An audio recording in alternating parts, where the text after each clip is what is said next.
I have a background in both B2B and B2C, but I specialize in B2B. So one time I talked to a prospective client in the B2C space, and he was like, if you specialize in B2B, then you don't really understand. B2C, he told me, is about emotions. You have to talk to people's emotions.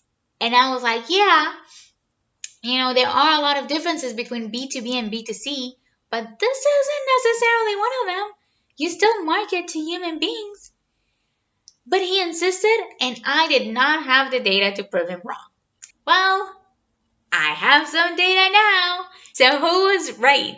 And what does it mean for your B2B marketing strategy? Today, we find out. Hi, B2B marketers. Welcome back to another episode.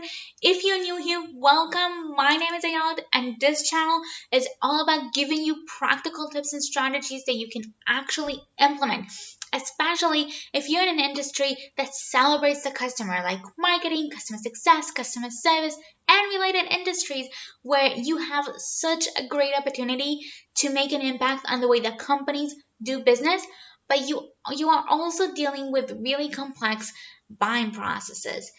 And one of the reasons the buying processes are so complex is because we are often dealing with buying committees. While we are out there creating content with the intention to help our number one persona, there are additional people involved in the decision making process, and they're often in different departments with different goals and priorities and interests. And on top of that, we are also dealing with processes going on inside our number one persona and all the other people in the committee. And specifically today, I am talking about the emotional processes that they go through, which often impact the chance of them advocating for our products inside their companies, because the stakes are often so high. So I'm gonna come back later on to the disagreement I had with this prospect, but I first want to give you the data so you can just take it and run with it. Specifically, let's talk about why 74% of B2B buyers who see the value we can drive for their company might still not buy from us. 74%.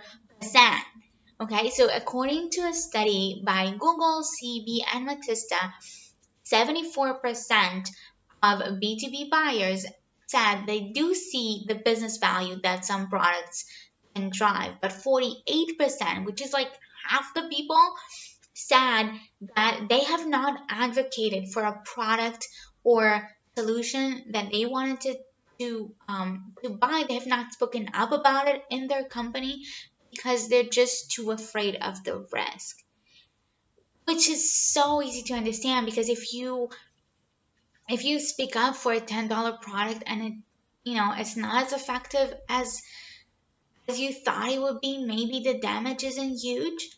But what if you advocate for $100,000 product and it's a complete flop? I mean, that will hurt. And it gets deeper than that. Now, I know that's probably not you, but many of the B2B buyers in the study said that they will not buy our product if, besides business value, we don't also provide a personal value. So, according to the study, providing a personal value can be twice as effective as providing personal business value.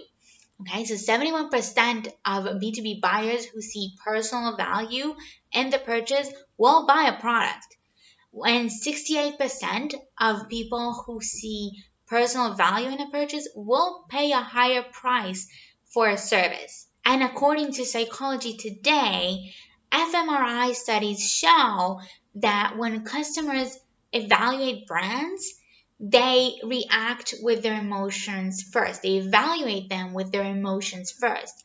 Then they rationalize their buying decisions.